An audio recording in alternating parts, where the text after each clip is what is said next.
Thank you, President D'Annunzio and trustees. And let me begin tonight's Return to Campus presentation by thanking our staff for their unyielding efforts to, in essence, reimagine public education over the last 9 months. I also want to recognize and express gratitude for the hardworking parents and other family members and friends of DJUSD students who have selflessly put other parts of their lives on hold to support their child's learning during these difficult times. Just like in so many other ways, COVID-19 has challenged us to work together for better outcomes. I also want to acknowledge we've learned a great deal and that there are still areas we need to address and improve on.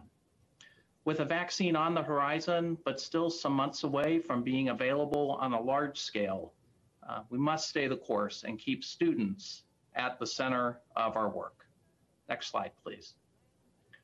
We understand this time continues to be difficult for students, staff members, families, and our community at large. I want to acknowledge the feedback we're receiving from many parents urging for a safe and prompt reopening. I've also heard from many parents advocating for a more cautious approach. Because we still remain in the purple tier and we're seeing some of the highest new case and positivity rates ever in Yolo County, right now is not the time to fully reopen schools. To all of our parents and employees, I want to continue to assure you that we're making steady progress towards safe preparations for opening so that when local conditions do permit, we'll be ready to welcome students back. It's also important to acknowledge that even if Davis continues to track lower case numbers than its neighbors in our county and region, we cannot treat the situation as if our schools were in a bubble. Rather, DJUSD employees live in many different communities throughout our region, and similarly, the families of students live and work all over the greater Sacramento area. While we continue to work through a robust process of stakeholder engagement to develop the best reopening model for our district, we recognize the sobering numbers reported this week in the Davis Enterprise. Our city's total number of cases has increased 74% since Thanksgiving. We also acknowledge the fact that schools and districts in California and across the globe, including in Germany, England, Netherlands, and South Korea, that had returned to in-person models are now closing campuses and returning to full-time distance learning. Next slide, please. This is why the principle of continuity was identified by our district early on so that we're prepared and designed appropriately for the likelihood of transitions between in-person instruction and distance learning. Since March, we've been thinking purposely and strategically. Our actions have been rooted in our values, specifically in the 6 principles that continue to guide our decision-making process and our work. Again, as we continue on our pathway to reopening, we're cognizant of the upward trends of case and positivity rates occurring in the county, region, and state. The significant community spread is reflected in the strict new orders that recently went into effect for our county, region, and almost the entire state. A recommendation for the hybrid in-person model we will implement will be presented to the Board of Education on January 21st. We're all looking forward to a time when we can greet all of our students back in our classrooms. And we also know that a gradual return to campus will support the social and emotional well-being of our students and staff. But under current health conditions, right now is not the time to reopen campuses. When we do reopen, we want to make sure we've done everything possible to be able to stay open. It'll be important that we all do our part individually and collectively to reduce community spread. Our district is partnering with UC Davis and the City of Davis to promote Healthy Davis Together, which sponsors free saliva COVID-19 testing for asymptomatic individuals as one more tool to try and help, again, bend the curve. We know the best way to ensure the safety of the children and staff in school is to lower the community level of the spread. In the meantime, we remain in distance learning, but continue to follow our roadmap to reopening that will be described in detail tonight. Let me now pass the presentation to Associate Superintendent of Student Support Services, Laura Juanitas, who will provide the most recent information about current health and safety conditions in the county, which remains the most significant variable outside of our control. Next slide, please. Thank you, Dr. Bose. Good evening, trustees. So on November 17th, Yolo County returned to the purple tier, which indicates there's widespread COVID-19 infection in our county. On December 10th, the greater Sacramento region was placed in a stay-at-home order, which was triggered by the fact that our hospital ICU bed capacity fell below 15% in the region. Although the stay-at-home order closed or put severe restrictions on local businesses, schools were considered critical infrastructure and were not affected by the order. This means that schools which were already open when counties were in the red tier or opened with an elementary waiver did not have to close. For DJUSD, it meant that we can continue with in-person special education assessments, special education services, and have small cohorts of students on campus. We can also continue with conditioning practices for our high school athletic teams. This means practicing outside in small pods, 8 students or less, with no contact or shared equipment, wearing masks, and social distancing. So current data shows that on December 14th, Yolo County had 27.2 new cases per day per 100,000 residents and a test positivity rate of 11.4%. So when comparing this to California as a whole, on December 14th, the state had 34 new cases per 100,000 and a test positivity rate of 8.4%. Currently, 54 out of 58 counties in the state are in the purple tier, which accounts for 99.9% of the state's population.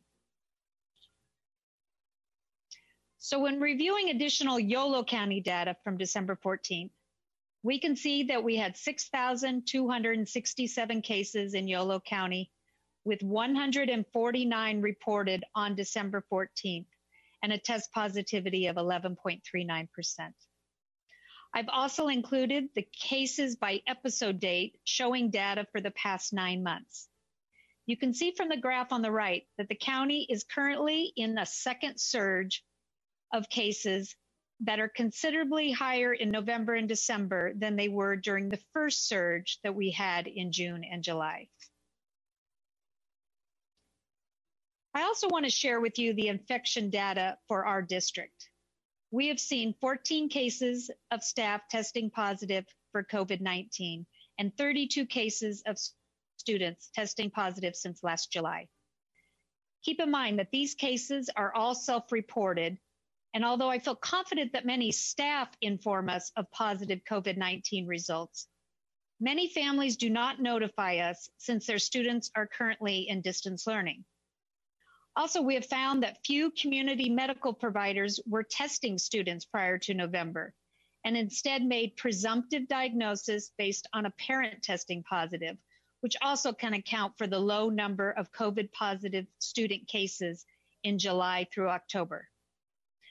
However, even without fully accurate data, you can see that our staff and student cases have risen sharply since November, and currently we have 15 active student cases and 4 active staff cases. We have seen this increase impact the reopening of our small cohorts. Due to critical school staff being quarantined the week of December 7th, we had 3 cohorts at 2 school sites who had to delay their opening until December 14th. We have also seen quarantining of special education staff temporarily impact the delivery of some special education services on our campuses. So currently we're in phase 2 of our return to campus plan, which includes a partial return of students with urgent needs. This can occur regardless of the state's tier designation and the stay-at-home order. But in order to move into phase 3, which would bring all students back to campus, the county needs to be in the red tier for 14 consecutive days.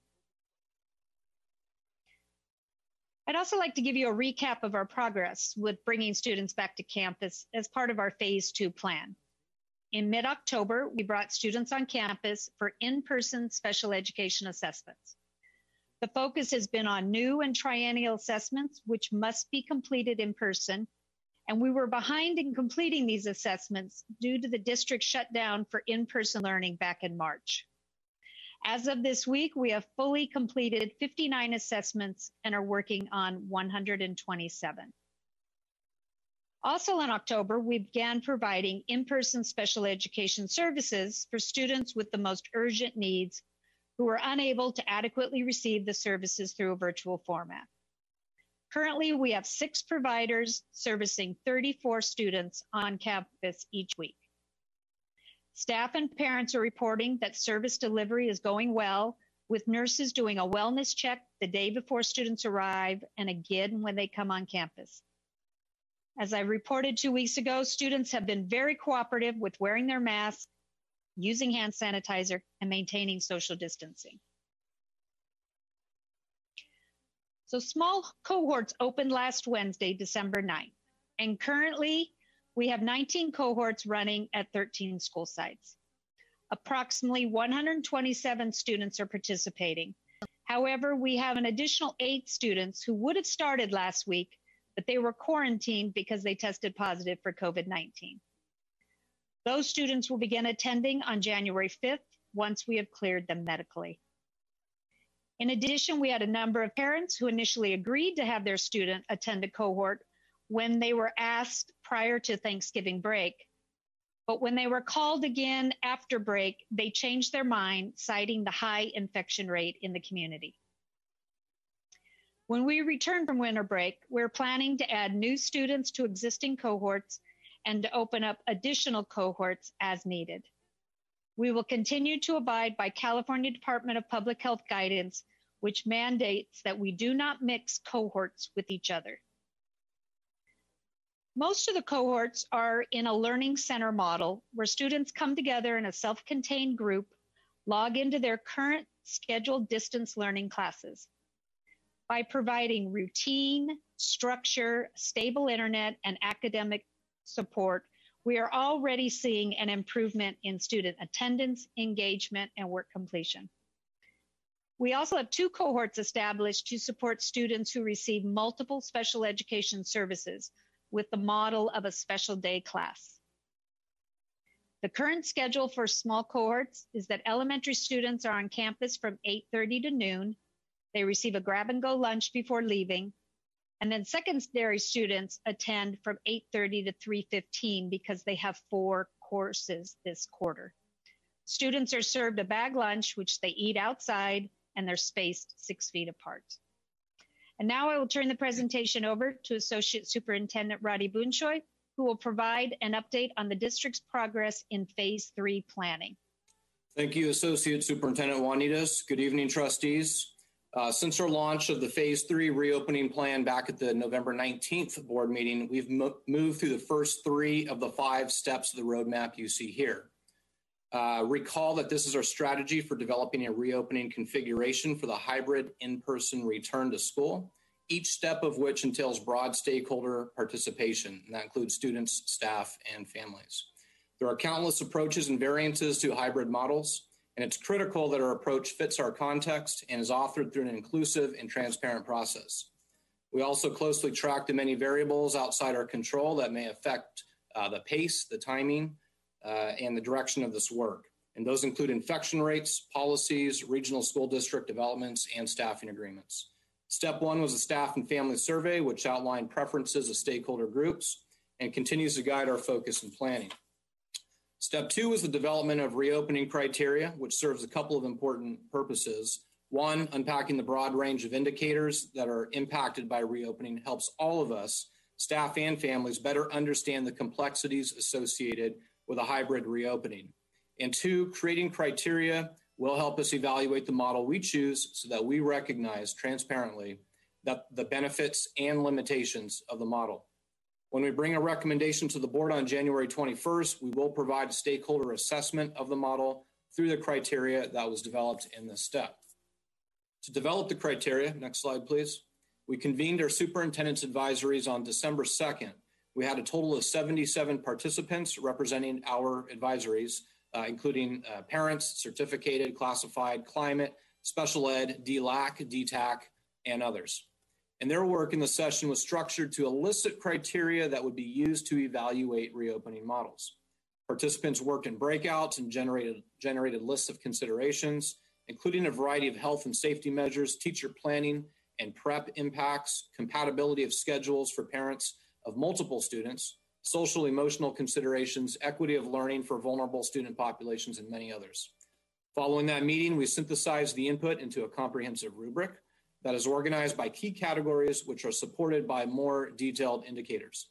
As you can see in the bullets, we revised and expanded the categories for evaluation to include health and safety, efficacy of instruction, social emotional learning, equity and access, and structural compatibility and continuity. We also have another recent update related to model evaluation, and that is earlier this week, we convened a focus group of 25 students, 7th through 12th graders, to hear their voice on reopening. They discussed, reviewed, and prioritized the criteria on this rubric, identifying health and safety and social emotional wellness as their top considerations. And we will be including these students in the All Advisories meeting on January 13th to join in the evaluation of the final model draft assessment, because their perspective is particularly important in this work. Overall, this tool has been shared with all advisories and staff action team members, and upon return from break, those stakeholders will use this rubric for a thorough analysis of the reopening model. Our third step in the roadmap is the vetting, development, and refining of possible reopening models for DJUSD. We extended an invite to any interested staff to participate in this action team, and we underscored the need for broad representation of various job roles in the district. On December 9th of last week, that was last Wednesday, we had 153 DJUSD staff sign up to support this effort. Testament, once again, to the investment and initiative of our staff to be part of the solution, just like our school restart preparations during the summer.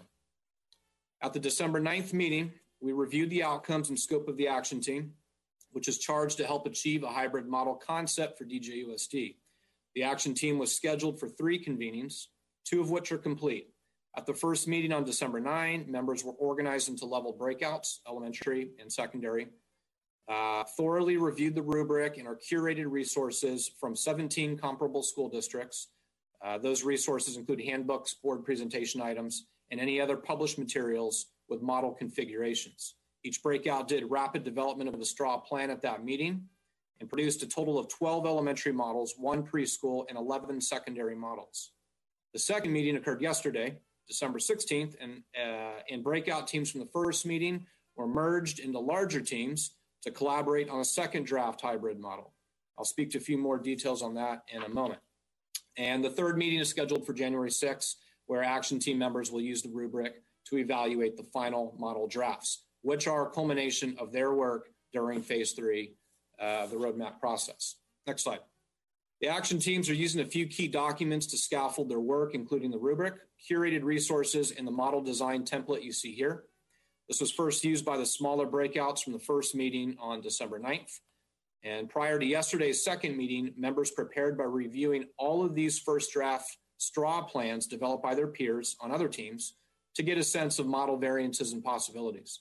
They also, in prep for the second meeting, individually completed a survey to identify individual preferences for key aspects of a model. Things like AM/PM versus rotating days, when interventions should be scheduled, and teacher collaboration and prep structures.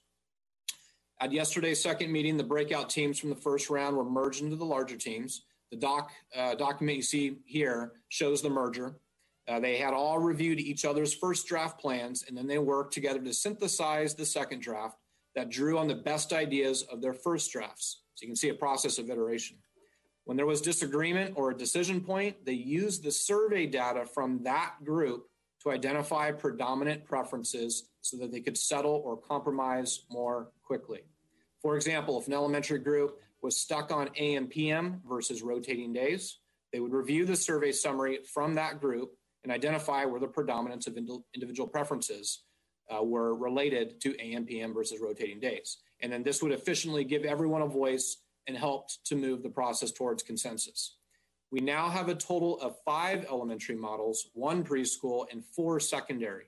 Our work now is to review and synthesize those models, pull together a semi-final draft for 1 more review and evaluation by the action team on January 6th, and then we bring that model to the superintendent's advisories on January 13th for broader stakeholder review and evaluation.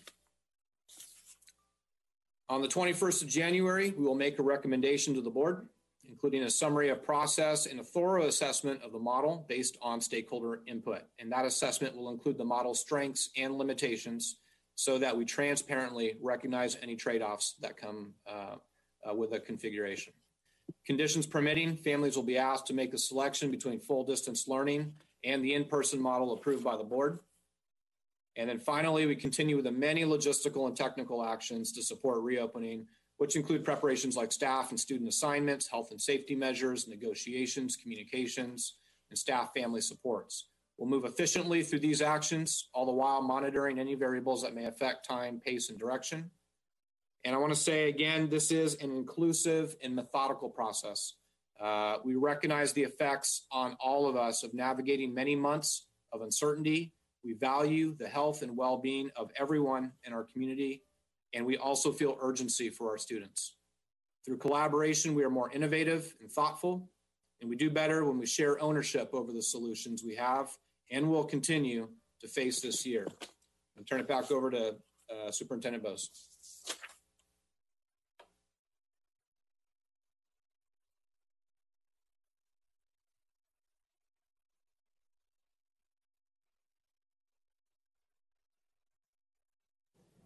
Sorry, I was having a technical malfunction there.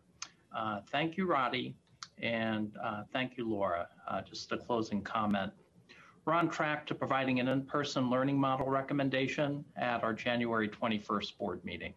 And we're moving as expeditiously as possible and acting on the variables within our control to ready schools for an in-person learning model with regard to technology, facilities, health practices, social emotional support, student nutrition, needed purchases, professional development, and labor negotiations. There are a number of variables within and also outside of our control. Specifically, we'll be monitoring the new case positivity rates, new cases of COVID-19, and the status of ICU bed availability in our region. Thanks again to staff for their contributions to tonight's presentation. And let me turn it over to President D'Annunzio. Thank you, Superintendent Bose. Thank you to the staff for that presentation. I normally would ask, do we have any public comment on this item? I'm fairly confident in saying I know we have public comment on this item. So as we had previously discussed as a group, our consensus was that we would announce the number of items, and then recognizing we haven't had an opportunity to kind of work through prioritization, I think it's probably fair just to read them in the order that they were received for 30 minutes. I'll turn it back over to staff. Please let us know how many we received, and then let's go ahead and take them in order for 30 minutes or so. Okay, President D'Annunzio, we have what I believe right now is 38 public comments on this item. And we will begin with a comment from Chase, no, from a few people in the Oldham family. Okay, quote, I think we should all just wear a mask. I think if all kids just wear a mask and they could come back to school, just wear a mask. That's from Ryder Olin, age 5, typed using text to talk, an NDE kindergartner. The second quote comes from Chase Oldham, 11 years old, typed using text to talk, NDE 6th grader. And the quote is, I think there are more consequences for kids not going to school than it helps with COVID. Our second public comment reads, I am the father of 2 teenage girls. One attends Da Vinci Junior High, one attends Da Vinci High School. They have been in distance learning since the middle of March. This has been very difficult on both of them in terms of their engagement with their education as well as their emotional health. As I am sure you're aware, school-age children are the lowest risk group for this particular virus.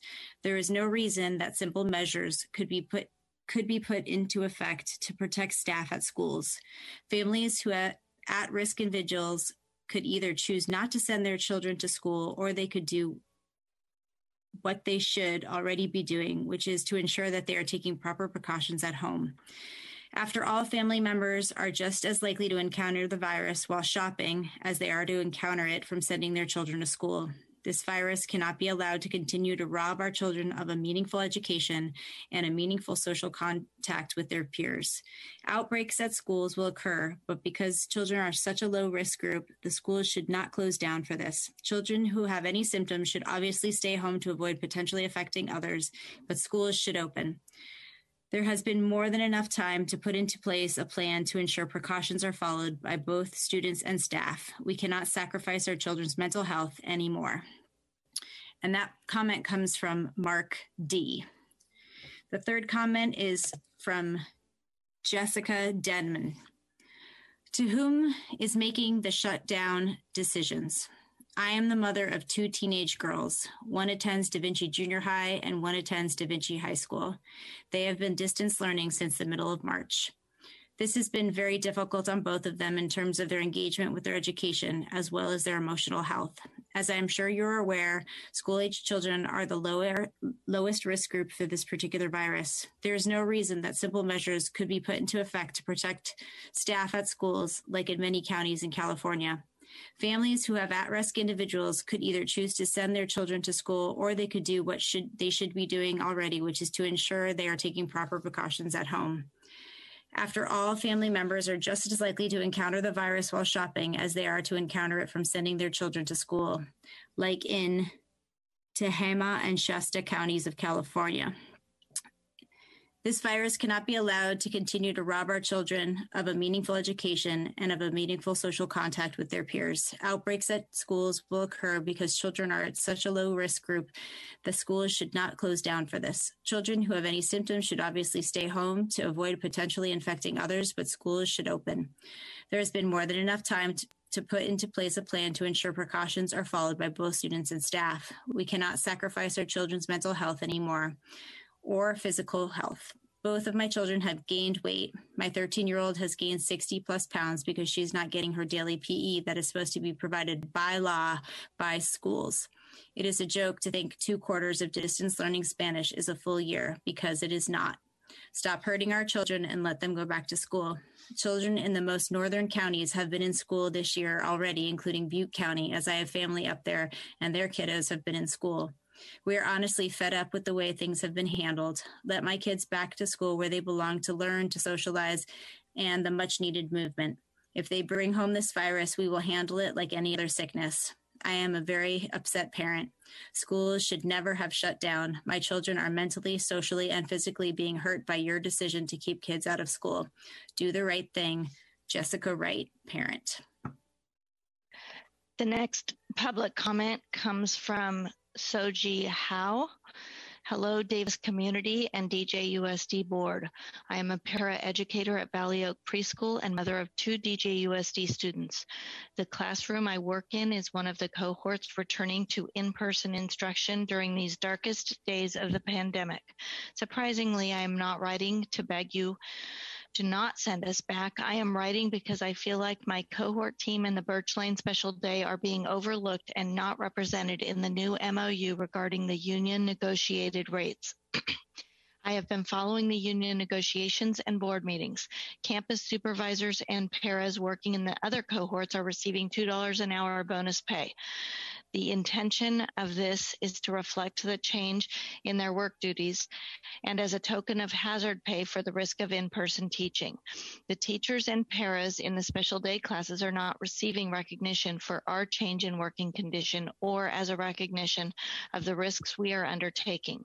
For me, this would mean $50 a week and is nothing but a show of respect and support from the district. Our staff have a strong commitment to our students and families and the community, so please show the same back to us. Because of the population that we serve, 3 to 5-year-olds with the most high needs disabilities, we will not be social distancing. Most of our students are unable to wear masks. We help with toileting, diapering, and feeding. There will be no plexiglass partitions or desks spaced 6 feet apart in our room. This is not the job we signed up for. Working in these conditions is not what we are contracted for, yet we are willing to risk our lives and our families' lives for you. We feel solidarity with other essential workers, including healthcare workers, first responders, and food supply staff. I see daily the struggle for our students and families, and I'm committed to helping them. Going back to in-person work for me means leaving my own children at home to navigate their distance learning without me. A reasonable recognition would be a verbal 10% permanent raise for those of us showing this commitment. Thank you to all of the teachers and staff in DJUSD who have been working tireless hours to navigate these delicate situations in the best way possible. Soji Howe. The next public comment comes from S.J. Looney. It is time to put the students first. The science, the mental health professionals, Dr. Fauci, and even our elected officials say it's time to get the kids back in the classroom.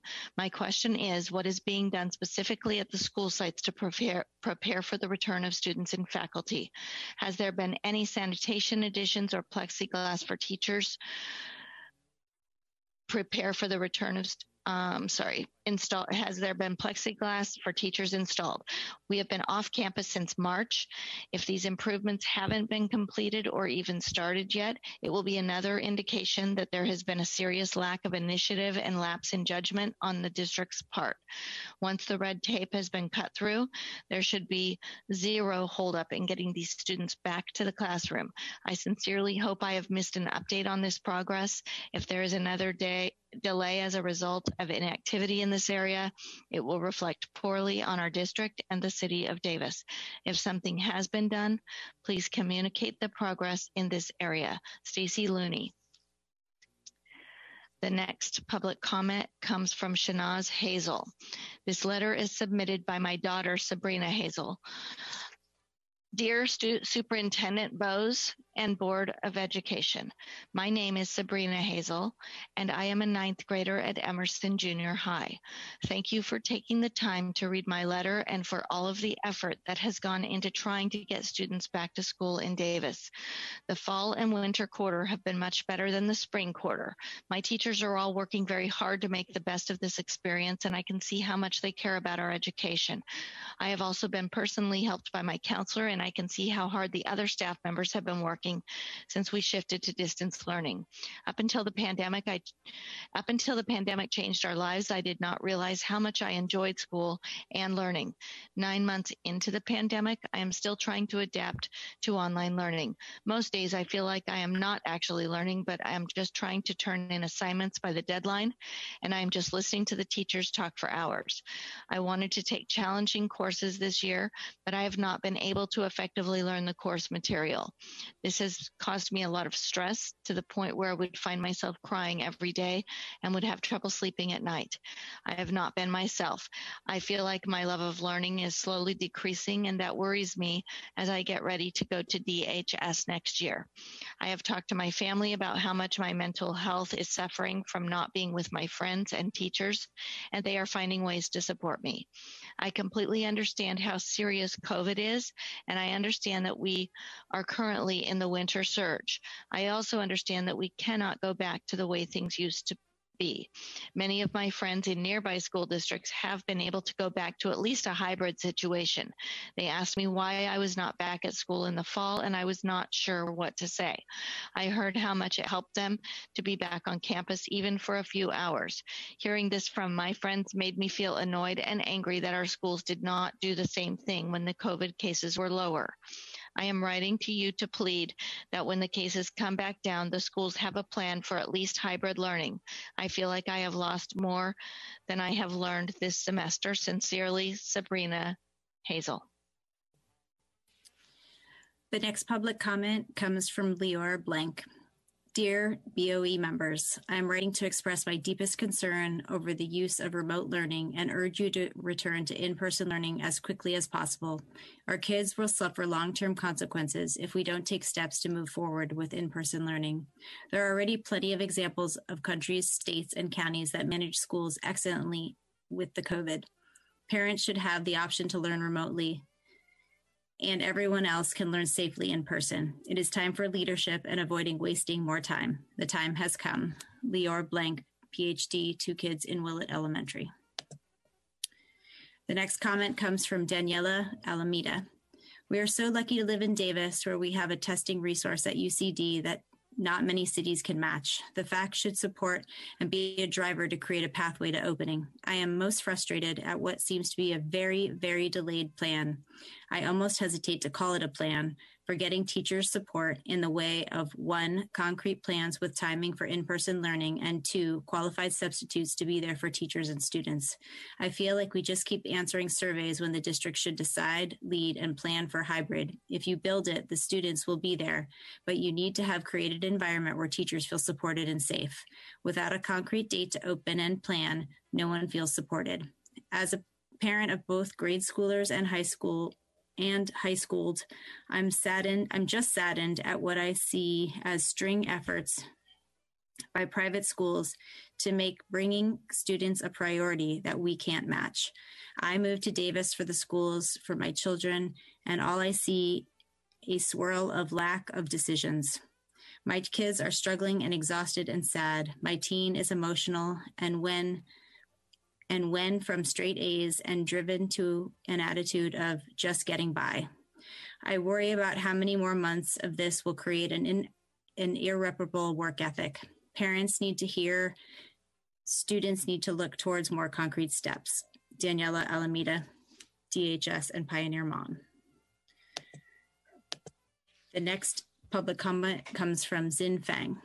To whom it may concern, my name is Xin.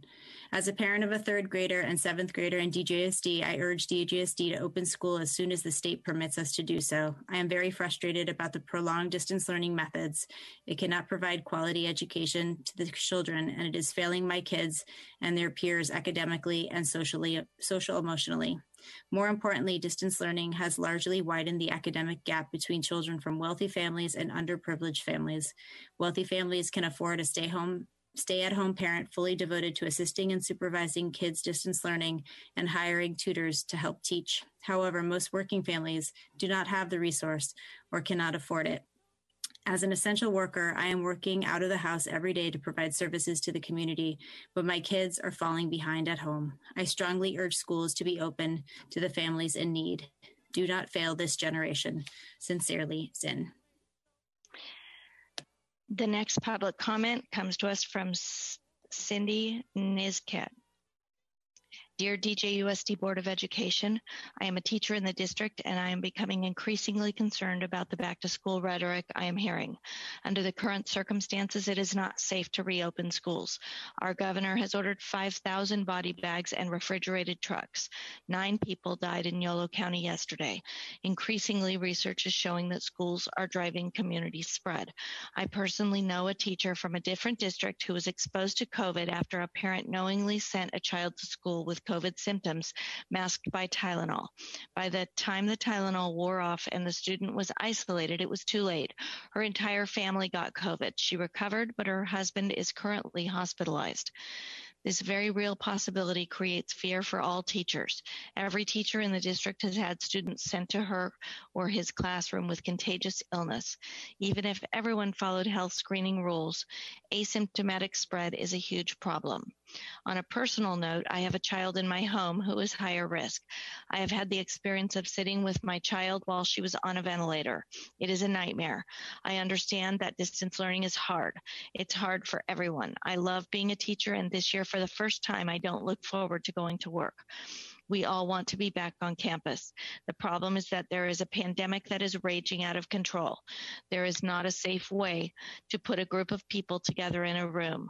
The virus is highly contagious and spreads through the air. According to a study out of North Korea, you can be infected in as little as 5 minutes from 20 feet away. The good news is that the end is in sight.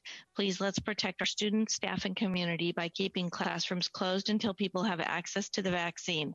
Please don't make teachers choose between being in their classroom and endangering themselves or loved ones, or leaving the classroom and losing their income and causing disruption to their students. I would like to close with a few links for you to consider. Thank you for all of your hard work. And there are 3 links to follow. Sincerely, Cindy Nixad. The next public comment comes from Andrew McDaniel. Dear educators, staff, and administrators of DJUSD, my wife and I attended public school from elementary school through college. My wife and her siblings having all been educated within DJUSD. My mother is a retired junior high, high school, and junior college public teacher. We are grateful for public education and for our children's teachers who have worked so hard to educate in the distance learning environment. I am a practicing primary care pediatrician. I understand your fear of COVID. We lived the fear in March when supplies were short and little was known about this novel pathogen. Now in December, our knowledge has advanced leaps and bounds from where it was in March. Over the months, science has again and again shown that when schools follow public health guidance, they are a safe place for educators and children. In our practice, we have seen sharp increases in eating disorders, anxiety, and depressive symptoms, and striking increases in childhood overweight and obesity as children are forced in front of screens with few physical and social outlets. Families are stressed, often making impossible decisions between supporting their children and working. The detrimental impact of online schooling is profound, and I urge you to use this lens as we move forward with the concrete plans to move children into the rich environments they need to grow and excel. Closing schools in March was reasonable. There was no science to guide the decision, just conventional wisdom based on typical respiratory virus transmission patterns. It seems prudent. Keeping schools closed now is anti-science and not what we had expected from a school district that has such a strong legacy and reputation. Having a plan to reopen for in-person learning as soon as Yolo County guidelines allow is using sound guidelines to inform smart decisions, the method of living and learning we continually aim to ingrain in our children. The failure to open in October has not done anything to keep teachers, students, or the community safer. It is past time to solidify the in-person learning plan. Last week, I was briefly in a nearby town. I got out of my car and heard a sound I barely remember. It was a playground full of children. On a cold and blustery day, while the students of DJUSD were hunkered down doing distance learning, these children were enjoying recess, their minds and bodies being made stronger by physical activity and the companionship of their peers. Sincerely, Andrew McDaniel, MD. The next public comment comes from Michelle Joyce. Dear members of the board, I am writing to you as a concerned Davis parent. This is a dangerous time to consider reopening schools, even to a small group of students. Over 300,000 people in our country have died from COVID-19. That is over 4 times the population of Davis. The CDC predicts the death count will rise to 362,000 by January 2nd, 2021. Rick Bright, former director of the Biomedical Advanced Research and Development Authority, warned us that this could be the darkest winter in modern history. That winter is here, and we are seeing the number of COVID cases spiking in Yolo County and around the country. On the day that I write this, December 16th, there are 110 new COVID cases recorded in our county dashboard and 9 new deaths. To me, what is more terrifying than contracting the virus is that our hospitals are full. There have been recent days with no ICU beds available. Of course, the lack of ICU beds available are why we now have stay-at-home orders, and the state has asked us to stay home whenever possible. Even while we are under stay-at-home orders, the state has just activated what they call their mass fatality management planning program, ordering 5,000 body bags and 6 50-foot long refrigerated storage units. This is not the time to begin bringing staff and students together. According to the CDC, people are in close contact and the virus can spread when they are within 6 feet of each other for more than 15 cumulative minutes within a 24-hour period. By definition, students and staff from different families will be in close contact when they return to school. They will be in closed spaces sharing the air for hours. Not only is this dangerous to students and staff directly, but this is also dangerous for their families. If students and staff bring home the virus, they can give it to their loved ones, and it may spread at a faster rate throughout our community. At a time when those with serious cases, those who might die, may not find room at an ICU. These are life and death decisions.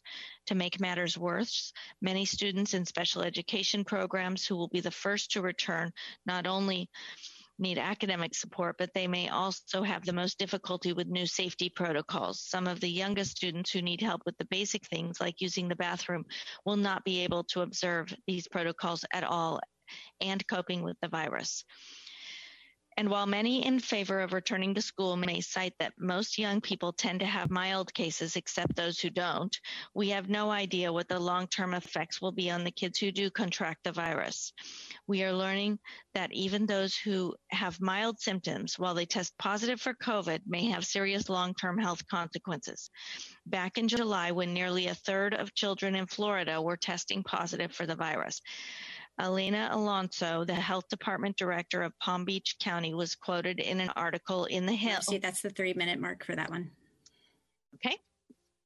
And you're up. The next public comment comes from Soren Jacobson Reisman. Hi, my name is Soren, and I am in 7th grade. I go to Holmes Junior High School.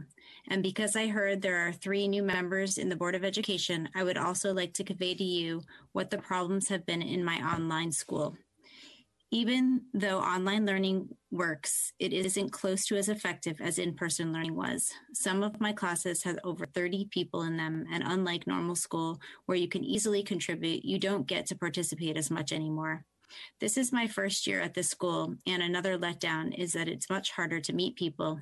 In the past, you got to know each other, but now half of your classmates are just black boxes, and with people who do not have cameras, you still barely know them.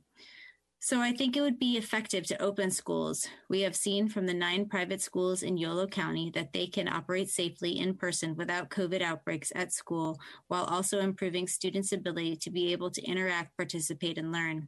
I can assure you that at least students around my age know what's happening and can distance, work safely, and not put teachers at risk. I hope you can come up with a plan to open the schools soon. Sincerely, Soren Reisman.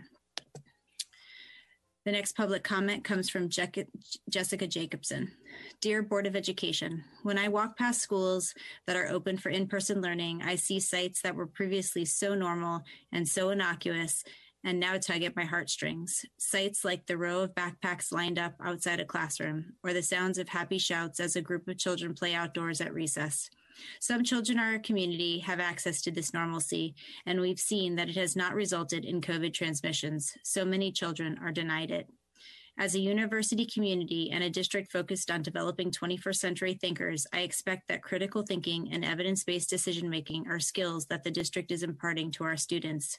I also expect that the district leadership and staff are demonstrating and modeling these skills. At this point, the evidence base points clearly to more harm from reduced lifespans for children, increased inequality, learning loss, reduced life outcomes from school closures than the benefits. I ask you to follow this evidence and the resounding guidance that is coming from all levels of public health experts to do everything possible to open schools as soon as possible. You are responsible for our children's future, and right now those futures are compromised. Please limit those negative effects by moving swiftly to put structures and systems in place for prompt opening for those who want to access in-person learning. I'd also like to offer sincere appreciations to the sites and the staff who are making the initial in-person cohorts possible, particularly those who are going beyond monitoring to provide instruction and/or support for special needs. I am thankful to those who are leaning in to meet the needs of children and commend these first responders. I hope more will follow quickly. Sincerely, Jessica Jacobson, parent of 3. Our next comment comes from Heather Martin. Members of the board, thank you for your service to our schools and for reading this letter. I am writing to ask you to make board decisions based on the scientific evidence of this pandemic, which is now overwhelmingly points to the idea that schools can reopen safely now. Closing schools in March 2020 was a difficult but correct decision. We didn't know enough about COVID transmission rates or how best to respond to the pandemic to risk teacher, staff, or student safety. You did the right thing then. Continuing now to keep school campuses closed in distance learning model is negligent, ignorant decision because the science doesn't support it. You aren't negligent or ignorant people. You are intelligent members of this board dedicated to doing the right thing for children. You now know that the, quote, the spread of COVID-19 among children from children and from children is not really very big at all, not like one would have suspected, unquote. Dr. Anthony Fauci, 11/29/20. You also know that a study after study has confirmed Dr. Fauci's remarks, finding that in locations across the country and the globe where schools have reopened for full in-person instruction, they have not caused an increased spike in community COVID spread, and that students and teachers have been together in the classroom safely. You also understand that masking, hand hygiene, and social distancing, when able but not mandatory if masked, are effective methods to prevent virus transmission and will protect teachers and students. You must acknowledge and act on this evidence to do the right thing and open DJUSD schools for full in-person learning now. Failing to act makes you complicit in harming the well-being of our children, our families, and our community as a whole. You are the leaders DJUSD administration and staff look to for oversight guidance. Be the leaders you were elected to be. Act based on current evidence. Communicate that schools are safe now and get to work getting back to the classroom. Help DJUSD students and staff overcome their fears rather than continuing to fuel the fears with messages of, quote, when will we will if it is safe. You know the facts in the science, and the scientific facts show it is safe to open schools now. It is time for the school board to make an important decision. I am confident you will do the right thing and vote to open schools for full in-person learning options now. And the final public comment comes from Robert Van Ostrand. Dear Davis Joint Unified School District, education is the key to success in life, and teachers make a lasting impact in the lives of their students. These famous words from former congressional representative Solomon Ortiz are more relevant now than ever. Education teaches our children not only about what is currently known of our world, it also teaches students to receive information, to process information, and to adapt to the changing world. Education is why scientists were able to accomplish one of the greatest scientific achievements of our time by producing a COVID-19 vaccine in record time, in a time frame little to no one thought was possible. Education stimulates the mind, enlightens the soul, and opens the heart. COVID-19 disease has taken too many lives. We have learned a lot since 3/15/20. One thing we knew then, as we do know now, is that the elderly are highly susceptible to the virus. In fact, the CDC observed that 8 of 10 deaths related to COVID-19 were of adults ages 65 and older, and saw the greatest risk of severe illness in patients of 85 and older. In contrast to this, the research has shown that children are not nearly as likely to catch and spread COVID-19. It has been shown that children suffer less severe symptoms than adults to COVID-19. Additionally, there is little to no evidence of student-to-teacher spread, and it is also clear students are rarely spreading the virus to other students. The far-reaching effects of extended lockdown are now entrenched deep in our communities. People are losing their jobs, and we are seeing small businesses fold at an alarming rate. School closure has definitely altered the lives of our children. Parents have experienced how distance learning does not equate to what we consider education. Parents know how important school is to children, and parents know school closure is taking away priceless experiences our children could be enjoying. Schools all over the world and across our country have been open for months. Kids have been playing sports all over the world and across our country for months. I see them every day on my social media feeds, and so do many other parents. Lately, we've seen tragic events unfold on the news, with recent student deaths to suicide in cities like Dixon and Lodi in California and in Brunswick, Maine. One student death to suicide from school closure, blame being in part or in whole, is too many. These are just a few examples, and there are sadly more.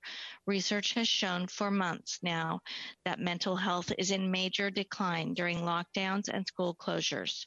One recent study looking at the prevalence of depression and anxiety symptoms suffered by adolescents during the lockdowns found that the prevalence of depression symptoms, anxiety symptoms, and a combination of depressive anxiety symptoms was 43.7%, 37.4%, and 31.3% respectively among Chinese high school students during the COVID-19 outbreak.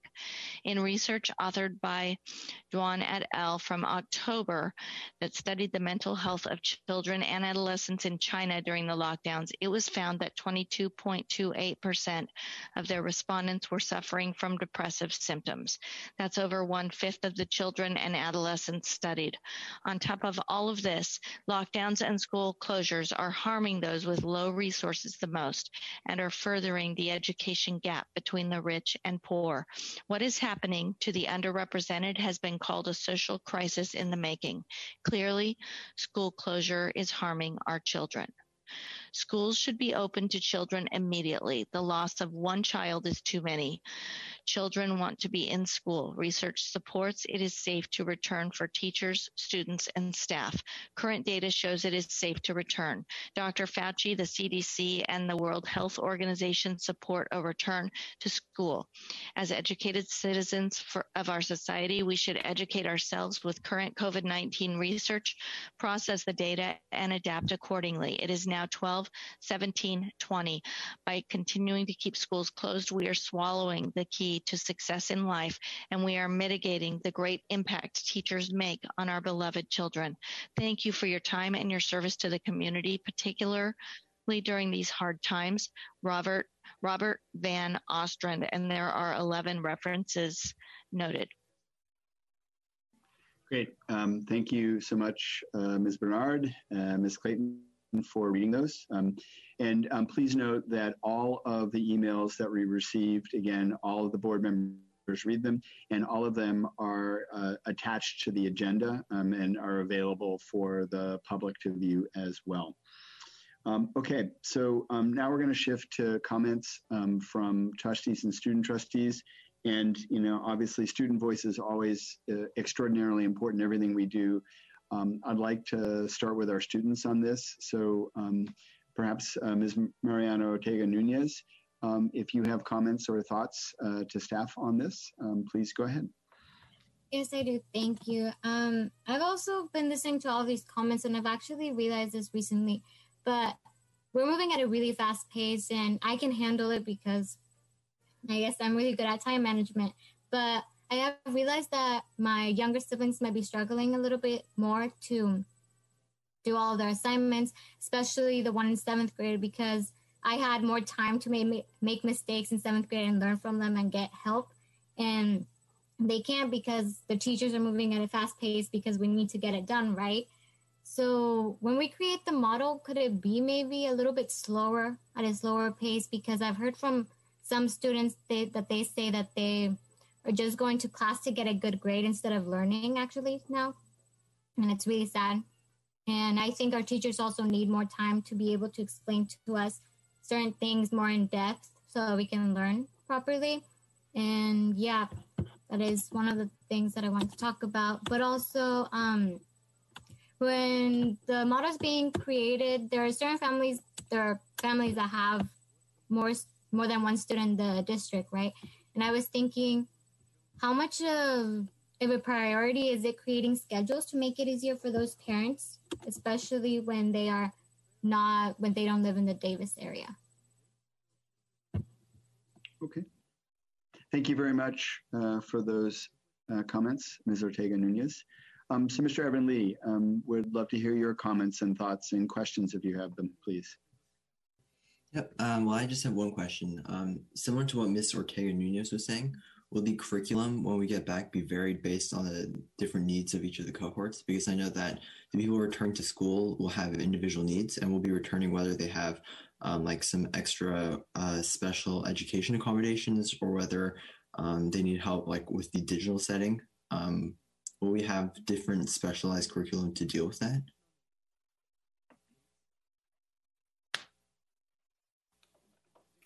Evan, I can take that one. Good question. There's actually a few answers to that. First and foremost, as we're developing the hybrid reopening model, we're trying to be thoughtful around the composition of the cohorts and how we can thoughtfully put those together so that we are mindful of the various needs of our students. For example, and this came up even today as we've been reviewing the various drafts, is that there are many households with multiple students. So we want to make sure that at least assignments of students are compatible with household schedules. We're also thinking about what differentiation of instruction looks like for those cohorts. I think that conversation needs to continue. That's a difficult one as we think about how we split students up and if there's heterogeneous or homogeneous grouping. One really important response to that question is, as we emerge out of COVID, as we emerge into more in-person instruction to the point where we are fully back in person, and we're all waiting for that day to happen sooner rather than later, is what we're going to do about learning loss and how we're going to differentiate needs for students based on where instruction was challenging and where we may have to accelerate learning around particular standards and skills for our students. We're actually we're pulling an enormous amount of data right now in preparation for a presentation in February following the 21st board meeting to provide a comprehensive snapshot as to how we understand learning loss, what it means, and what we're going to do about it. So you're asking the right question. We're very well aware of that. And then the other thing I want to say is, the academic content, the academic needs is important. I mean, this is school. This is part of our charge. And we're also very concerned about the social emotional needs and what losses have occurred there and what we need to do thoughtfully and intentionally to reorient students back into school as we reopen so that we can address, months and months of isolation that our students have been experiencing, the anxiety, et cetera. So I appreciate that question, and that's kind of a high level, and then we'll get more detailed in February. Thank you for that clarification. Thank you, Mr. Lee, for that. Okay, I'll turn to our trustees. Let's go in reverse alphabetical order. So Trustee Hyder, questions or comments that you have for staff on the return to campus presentation?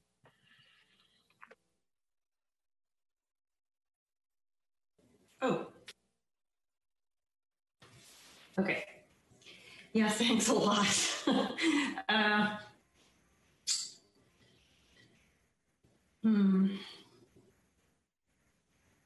Well, I had some prepared comments, so let me start with those. The first thing I wanted to share with everyone in this process is, I think Trustee Asmundson had said earlier that we had the opportunity to go to the California State Board Association meeting. And what I wanted to share from that was that in the new trustee orientation that we went to, it had breakout rooms, and we were able to talk with new trustees, elect, some are existing, and superintendents across the state in these breakout groups as a good cross-section of the roles. And what I want to share is that what I learned from that was, although everyone, it seemed pretty much in the same boat, some were much worse off in their current districts. Not only was reopening discussions midstream like it is with us, or closing because the stay-at-home order was issued right during that week of the conference, and that it was coming. but new trustees were describing debilitating disruption between stakeholders, both with each other and with the governance team, the school administration and governance, election chaos, just some really, really difficult situations due to this crisis. And they were literally, some trustees were worried about whether they could get the dialogue started again to even start to talk about solving these problems. So I give that as a backdrop of perspective that things could be worse. We have a functioning community. We have strong leadership. We have teachers that want to teach, and we're a manageable size district. So there's a lot of things in our corner. I just want to share that.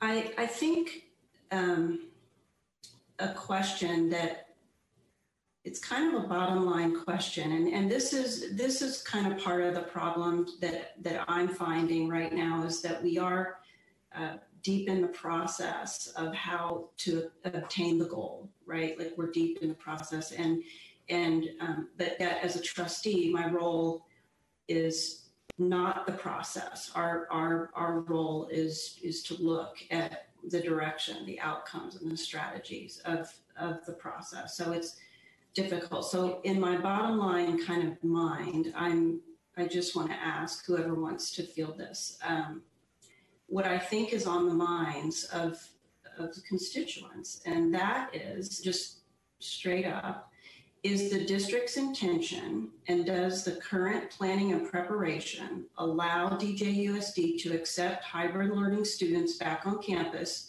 who choose that option on day 15 of returning to the red tier, assuming that the red tier occurs on or after January 21st. So if we are in the red tier by the time not before the 20, I'm not talking about before 21st, because we need to finish this process, and we need to rubber stamp what the actual approach is. I totally agree with that. But if it happened if we were in the red tier on January 22nd, is the district ready to accept students back by day 15? That's my question. Sure. So I'll make an initial framing comment and then ask Matt, Laura, and Roddy to contribute in turn. We're working backwards from January 21st to bring our recommendation to the board for a hybrid model. Also during that time, conversation with the district leadership team, and then with trustees as a governance team, will be to determine the conditions for a return to the in-person hybrid model. We can spend some time on that, and January 7th is probably the right time for that conversation.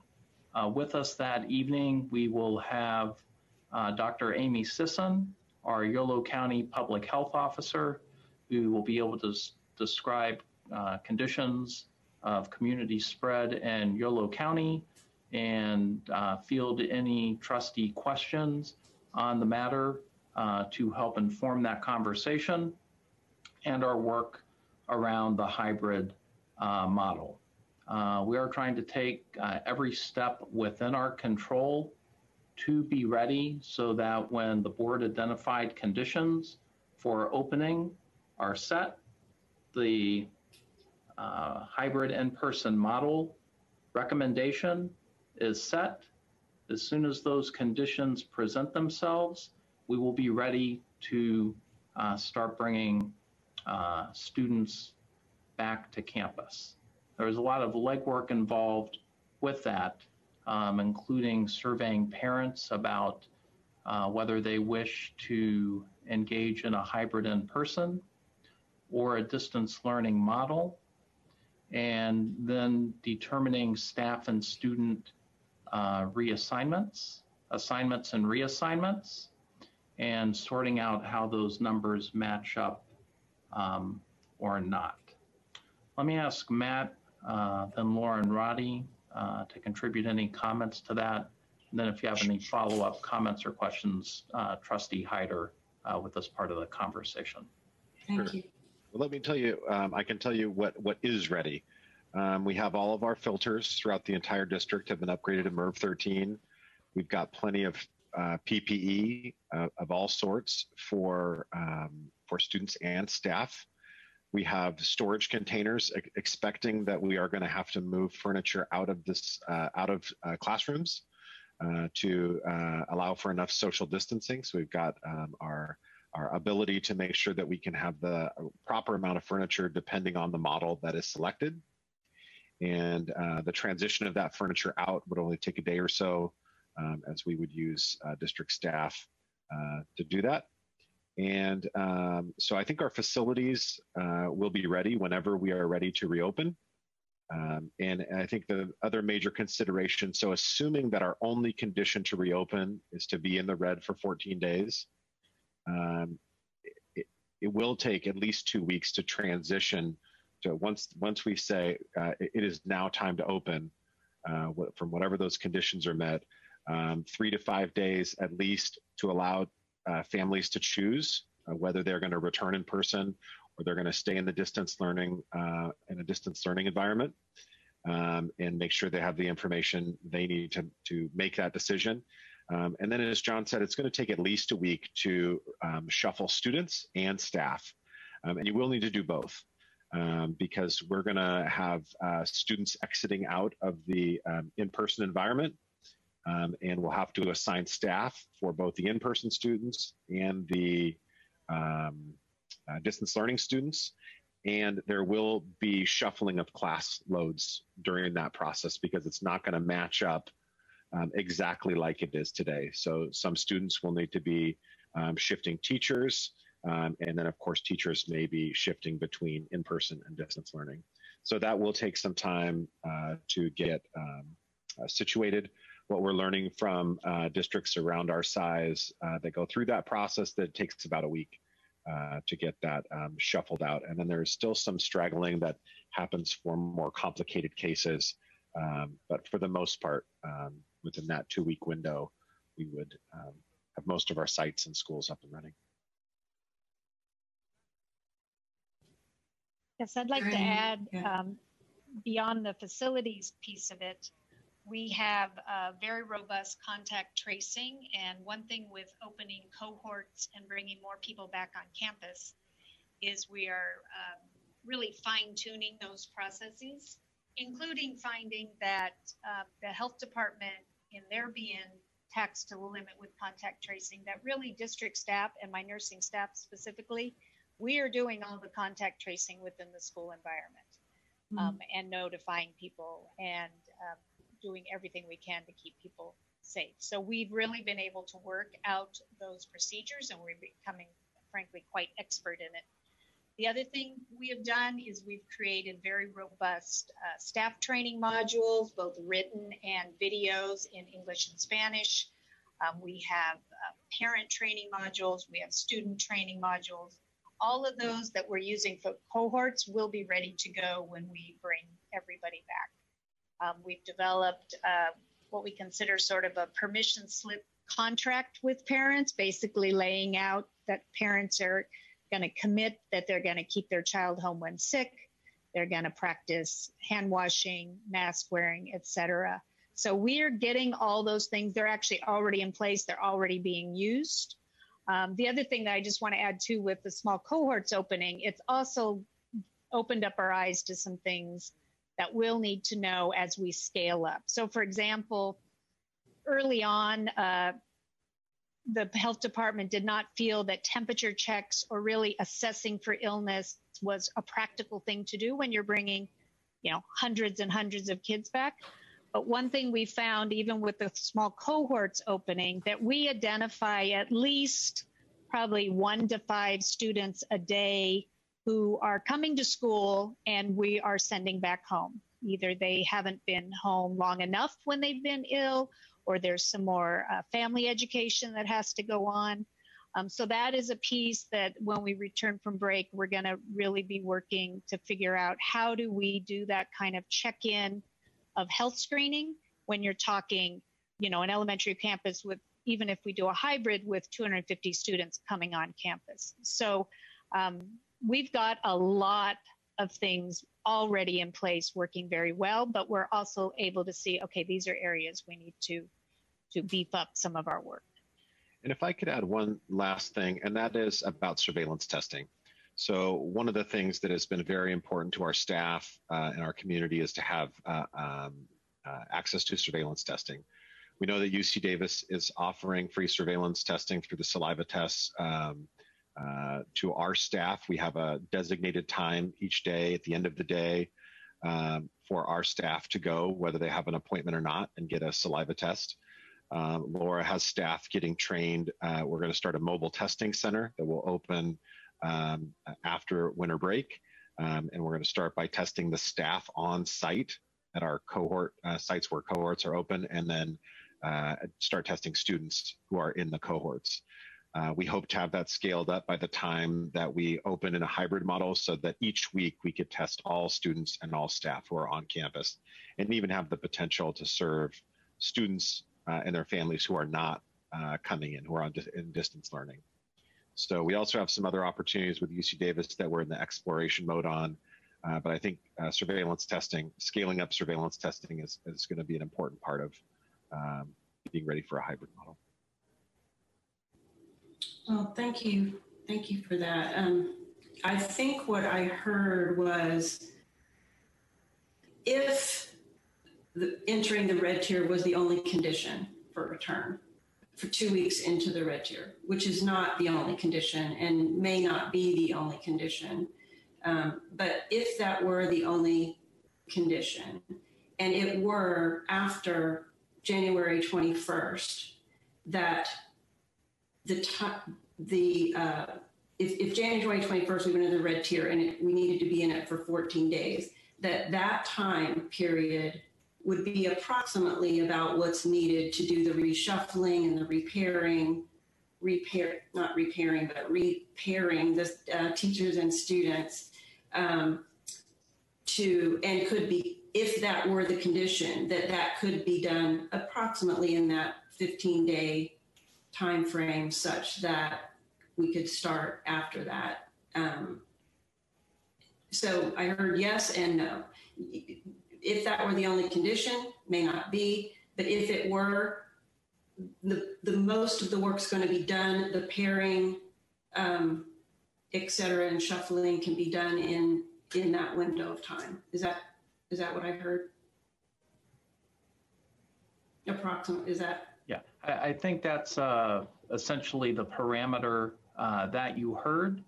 One of the 6 principles we've used in our decision-making process is the principle of continuity.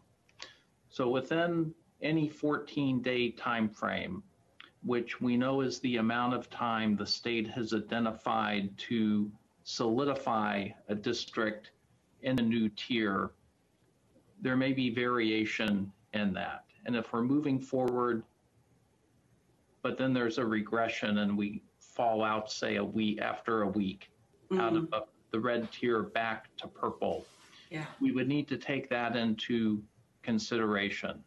This is that dichotomy. We want to do everything we can within our control. So when the conditions we identify are there, we are ready to move efficiently, expeditiously. There are some variables, though, that are not within our control. We want to be well planned for those as well. I understand. And my follow-up question is as part of the preparation, Associate Superintendent Juanitas is, I think it's to you, sorry, John, you could say who, but is it also like what protocols to follow when a case is identified? Or is that part of this phase? Well, we have all those protocols in place. Okay. The county gave us guidance, and then we have sort of tailored them to our district, but those are in place. We're actually using them now with both staff and students that are coming on campus. So in an in-learning hybrid model, or in an in-person hybrid model, those protocols could apply to that same setting for what needs to happen in a classroom, for example, that where a positive case was identified. Definitely, yes. Mm-hmm. We have that. And the state has set some standards as well. If more than 5% of a school is closed due to quarantine, you have to close the school. If more than 25% of schools in a district are closed, you'd close the district. I think one thing we're finding, especially at the secondary level, is that it's sort of not that clean. One student being infected and causing that cohort to close. A student has 4 classes. So then you're talking 4 cohorts, and you're talking that student's teacher being quarantined, and that teacher teaches more than just that one student's class. So it does get pretty exponential when you do have a case. So that is something that we understand and we're preparing for. And that's why the surveillance testing and really not having somebody sick come onto campus is really the measure. It's right. Once they're there, it's no matter how careful we are, there's going to be mixing. There's only a certain number of restrooms. People are going to eat in the same area. We have really heightened, obviously, our cleaning protocols, so those things are in place. But if you have somebody who is a positive case and potentially infecting in a school, it's going to affect lots of students, and then they will all have to return to distance learning. And the county is sticking so far with the guidelines of a quarantine of 14 days. CDC came out with, it could be safe to do 7 or it could be safe to do 10. State of California is still evaluating that, but as of now, the guidance is 14. Gotcha. So I guess the point to that is that the conditions that will be defined are not such that we expect for there not to be a case to occur, a reported case to occur on campus. That's not the standard we're shooting for, is no cases. We can manage if it happens, and it likely will. That's correct. We are not planning to wait until there is an elimination of the virus. That is hardly the case. We know that there is a risk assessment, just like with anything. When you leave the house and walk to your mailbox, there's a risk of slipping. We are carefully thinking about how to make our campuses as safe as possible, knowing that we do not live in a bubble. But we think we are well planned for those circumstances when they do occur. Okay, and then the last thought is, in listening to the comments, which are, it's what we signed up for. And so, and I'm grateful for them, and I'm grateful to know these raw thoughts. I guess what I want to offer is that I'm not hearing,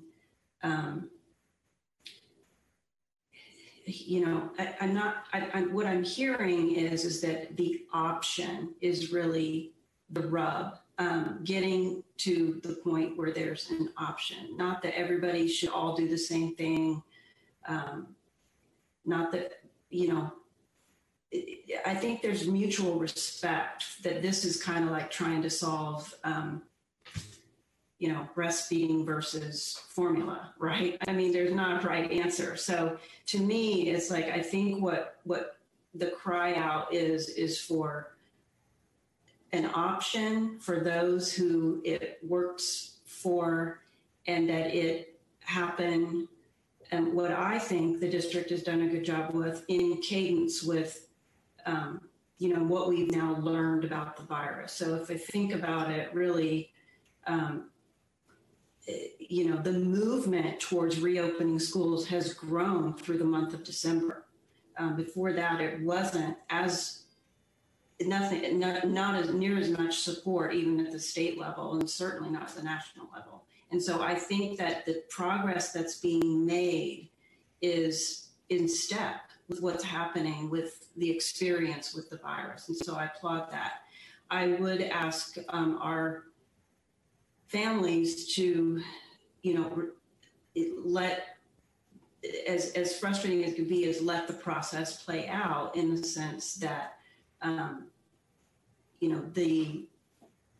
the due diligence will pay off, even if it's causing us to, our last nerves about to snap. So I just ask, dig deep for that patience, and let this process complete, because I do believe that the district has responded to, like I said, the increased cadence for let's get something moving, and I think that's what you're doing. So I appreciate that. And I just like to, remind everybody this is crisis management, and crisis management is difficult. And so I just think, grace and mutual respect and understanding is really, really needed right now, as we try to get to the other side of where it's actually flattens out. And so that's all I got. Thanks. Thank you, Trustee Hyder. Trustee Dara, comments and questions from you, please. Thank you. It seems to me that we have a couple of parallel and overlapping conversations. One is the potential model under which students can return to campus, such as a hybrid model. But then we also have the current health conditions and the increasing COVID cases and sort of the statewide situation of extreme crisis in COVID that this kind of overlays. So when we're talking about these, another examples, but like a January date for, school start, right now, the numbers don't seem to indicate anything like a January school start date, because I can't see how we'll get into the red tier when our cases are climbing. So I'm trying to lay that. And then the other concern that our community members are sharing with us, that I'm hearing in my own home and from students, is the stress, the everything from lack of engagement in school to feeling maybe like school isn't what kids want and what they need. And so I feel like our charge is to, I'm glad to see us creating steps for when it is safe to have a model with which students can go back into school. And I think there's a lot of factors that impact that, including parents' decisions on what is best for their children and what's safe for their children, and then our staff members' willingness to be in the classroom. I know we're looking at a vaccine, but that's still not quite there yet. So there's a lot of factors. But I do think that I would also like to see us as a district addressing the issues that the students are facing of emotional stress and disengagement. And I don't think that that's only answered by being in school. I think that being in school is one way students can be happy. But I do think that I hope that if students can't be in school, we still show a level of commitment. And I know we're trying. I know people are trying across the district, but clearly, in not all cases are we succeeding. Like in many ways, we try and help kids. But I think that's our charge. What I feel is my charge as a school board trustee is to address student, because some of these issues students were facing before the pandemic. We had students who were feeling isolated, who were feeling suicidal, who were feeling disconnected, who were feeling disengaged, who were feeling marginalized. That hasn't changed. So I would ask us to be looking at that as well, and putting them back into a classroom, whether there's plexiglass or masks or 6 feet, won't change some of those other internal emotional factors. I do think there's some factors that have protective factors of being back in a classroom with a teacher and friends, but I don't think that's the magic solution to this problem. So I just hope our community can kind of see multiple ways, because the health and welfare of our students and our families and our staff members is part of Davis. It's where we all live. And so I want us to be safe and make our decisions based on science. And I believe me, I understand the emotional pull of wanting it to be back the way it was before. I hear it from my 16-year-old all the time. But we don't have that magic wand. So I hear the letters from our community members. I hear the things that I'm seeing on social media in our community, but I just want us to be very mindful of where we are right now. We are in the worst surge of the pandemic that we have ever seen. And that does concern me in terms of conversation in the community about a press to be back in school. We've got to find a safe way to do that. So I don't think that, my only other question is, if we were to somehow get back into school, even if it were a month or more than a month from now, whenever that time might be that we're in the red, would we have an adequate amount of subs? Because I have concerns about whether or not we'll have enough teachers to cover classrooms, and if people are ill, how will that look? Sure. Let me ask Deputy Superintendent Matt Best to take that question. Yeah, that's a really great question, and one that I know Director Brothers and I have been thinking about and talking about a lot and planning for. So we have two primary subpools. One we maintain. We've been using that pool for teachers who are ill or absent during distance learning. We've utilized even more of those subs for some of our small cohort support. So we intend to continue making sure that list is as large as possible. The challenge with that, of course, is that there isn't a lot of work for them right now. We also have contracted with a temp agency that does education substitutes for certificate and classified staff. We also advertise regularly in multiple areas to make sure our sub list is as full as it can be. But really, we're going to find out when the rubber meets the road how many we actually need, whether we need to do additional outreach and recruitment to get those numbers up. In the past, when we've had sub shortages, we've really reached out to our parent community also. We do have parents who are able and willing to serve as substitutes, sometimes only at their school, sometimes only for a few hours a day, but we really have a great community that can help bridge that gap should we need it. Thank you. Additionally, you mentioned the mobile testing sites and the possibility of testing the students and staff that will be on campus. How frequent would be the frequency of that kind of testing? Our goal is once a week. Thank you. Okay, and you talked about in preparation, you've upgraded filters, and you said that currently we have adequate PPE. How long do we have that for, and like what kind of student population are we thinking? Because a lot of this is disposable. What does that look like? Laura, I'll have you maybe comment on that. I know you're tracking the numbers a little more closely than I am.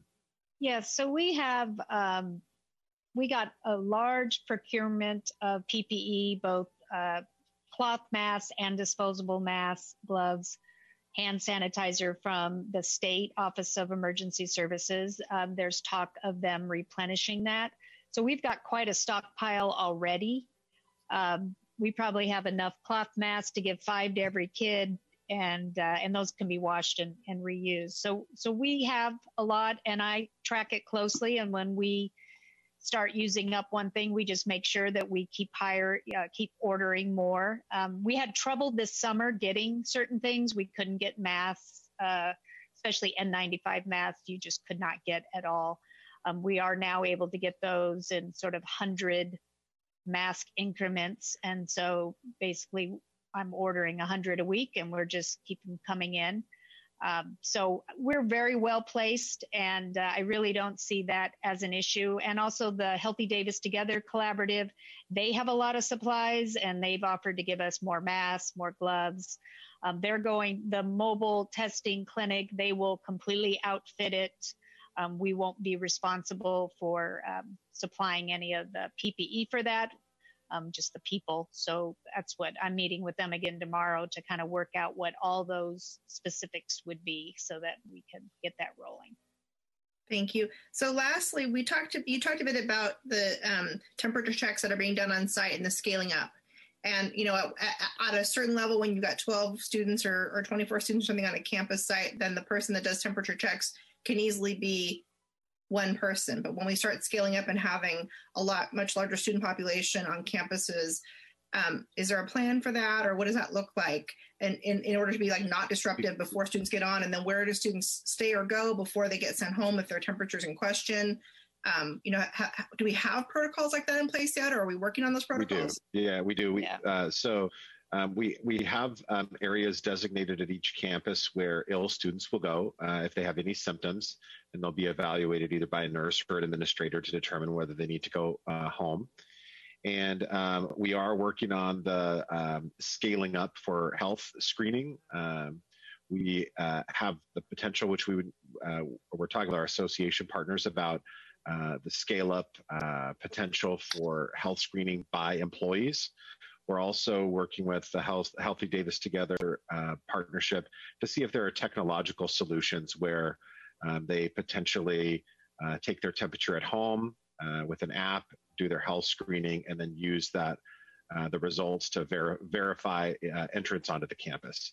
So we're really exploring a sort of new technological way, but we also have the protocols to scale up with our human capital should that be our only option. I appreciate that. I just want to thank the various staff members who prepared this information. It's quite a lot, and it's multiple layers, and the work that was done with the action teams and the rigorous nature of it and the willingness to take lots of different input. I think it's really helpful for us to make the most reasonable decision for our district. So I really appreciate it.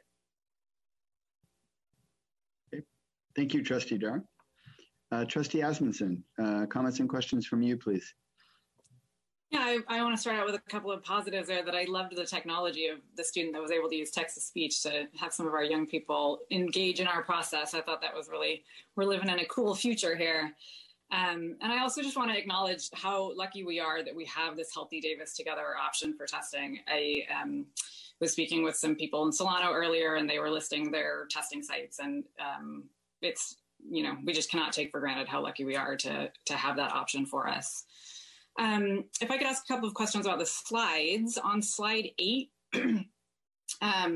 there is a note about the assessments that have been completed, 59 completed and 127 in progress. I was just wondering, is that the whole number, or are there additional testing that is still sort of waiting in the wings that needs to be done? Yeah, that is the whole number. The 127 in progress, not all of those were late. We were backlogged by about roughly 100 assessments because we closed down in March and we weren't allowed to do anything on campus. So there were about 100 that were overdue. So we have been working on that list, but then since the school year started, there are new ones that have come due. So the 127 is the total. The number of actual overdue is just around 100 that are still in the overdue range. That's included in the 127 in progress? Yes, it is. Yeah. And on slide 9, so it's there students that were quarantined. Is that by self-reporting, or was there a requirement to test prior to joining the cohort?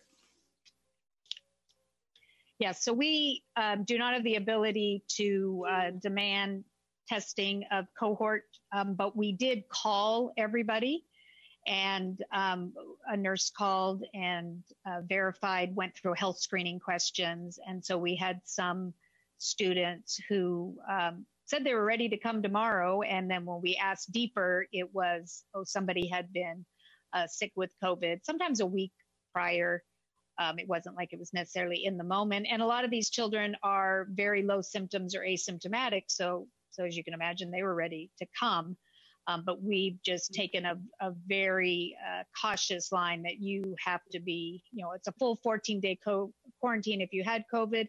But if you have other symptoms, you have to be out 72 hours until symptoms resolve.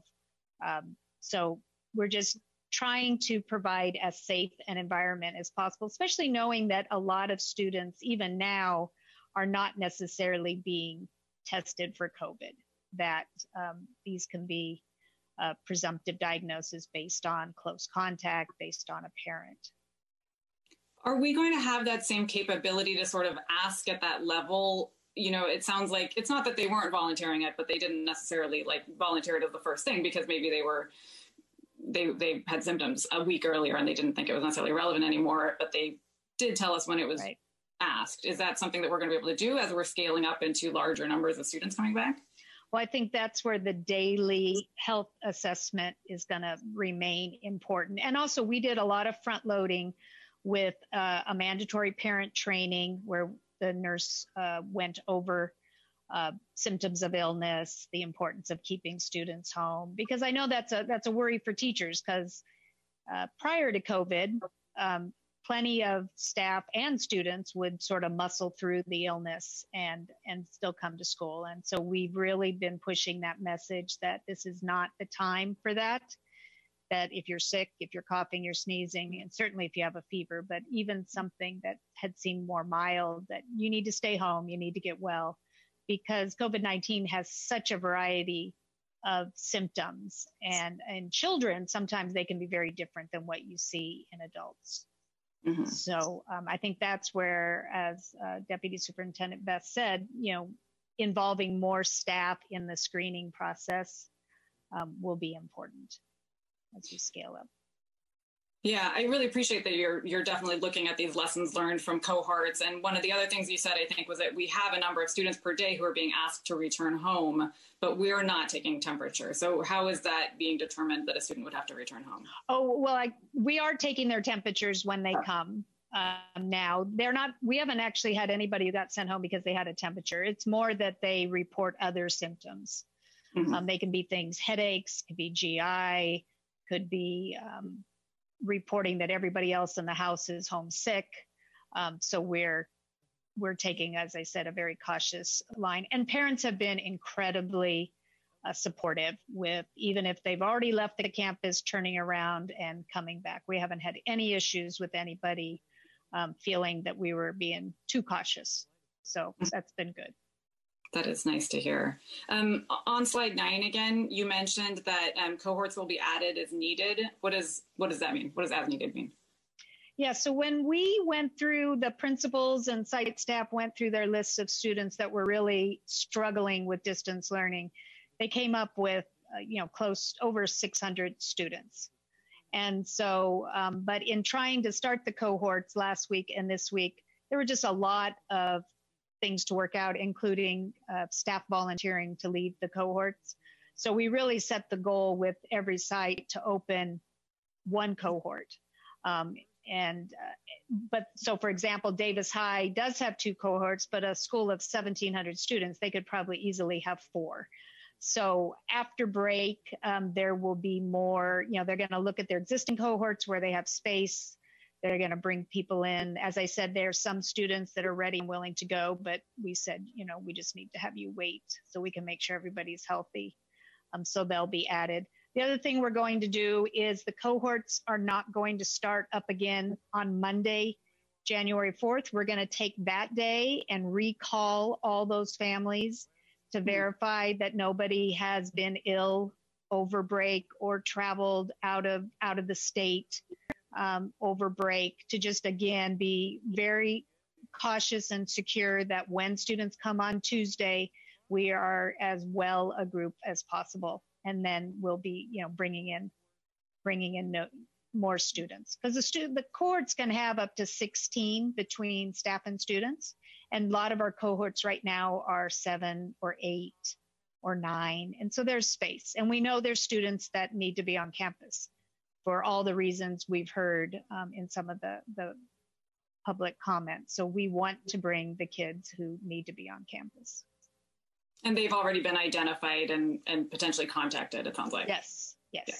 Yeah, and there were quite a few who said, yes, I'm interested, but I want to wait till after the holiday.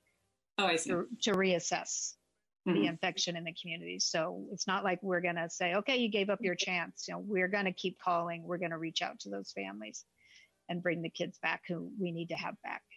Mm-hmm. In terms of the action teams and taking those models and moving forward with them, I really appreciate that process. I think that that's so important, taking all of those best ideas from the multiple models, taking that survey data into consideration. One of the things that was said was that after we make a decision, the parents will have 3 to 5 days to decide is sort of the timeline that we're looking at. Is that because that's how long the cohorts took, or do we expect it to be more efficient or less efficient with the opening it up to whoever we're opening it up to? Well, following the adoption of the model, we're going to have to get an accurate count of what students opt to choose. So when we did the family survey, that was early November, I believe. And with the rapid developments of, conditions on the ground, that also affects choices, opinions, and sentiments. So we will need an accurate snapshot of what to expect. And potentially some course correction depending on that particular number. So in our planning process now, we're factoring in what the possibilities might look like given students opting in or out of the hybrid model. But we will have to administer a survey. We'll have to give some time for that survey to get the results, and then for us to gather, analyze, and move quickly on preparing the model. And then, as Deputy Superintendent Best was saying, we'll also need to follow up with any additional logistical preparations just to make sure that teachers are ready to open up their classes. We have our PPE, and health and safety measures in place on the ground, knowing that we got the green light to go. Are we expecting there to be one decision point for family students, or are we expecting them to have multiple opportunities, like they've changed their mind in either direction? We are thick in that conversation right now. We want to create as much flexibility as possible, given the fact that it's such a fluid, situation we're in, and needs change, and conditions will change as well. So that's part of our process right now. How can we either create benchmarks or allow for? We talked about the principle of continuity. That includes continuity of students transitioning from distance to hybrid, or the other way, or vice versa as well. So that we will bring a response to that with the model. Thank you. Yeah, and I really appreciate that principle of continuity. I think it's so important. I think my last point that I sort of want to make is that teaching is a really difficult profession, and over 50% of new teachers leave in the first 5 years because of some of these things that we're seeing some of our parents experiencing, right? Part of it, teaching is academics, but a lot of it is also that human management part, the setting routines and the helping with the social emotional learning and the organization and the building of independence and all the skills. So, over time, because we've known this about how difficult it is to become a new teacher, there's the system of supports that we have with BITSA or induction or TOSAs or mentors. And the winter break, I think, when I was coaching teachers, it's really a nice time to reset. A lot of things maybe have been working over the first quarter for our students, and maybe they've stopped working a little bit as well. It's important, obviously, to take a break and deal with our own social emotional learning or social emotional welfare for ourselves as adults, but then also to take that time and think about what was going well, what could be improved. I know that that's something that we're doing in my household, really thinking about, like, we've got some routines that seem to be working. We've got some others that have had good intentions at the beginning of the year and have slipped off. So I guess what I'm wondering is, do we have any lessons from our own BITSA induction, work with the credentialing teachers, that we could be sharing with parents, given that this is we're still going to have a few weeks of this distance learning at least? How can we help them sort of potentially reset during this winter break? What lessons do we already have that we could be sharing? Well, the re-energizing is going to be really critical, particularly unplugging from the screens. I think that's going to be all of us, an opportunity to connect as humans with, in any way that we can within our households and in a safe manner is going to be really important.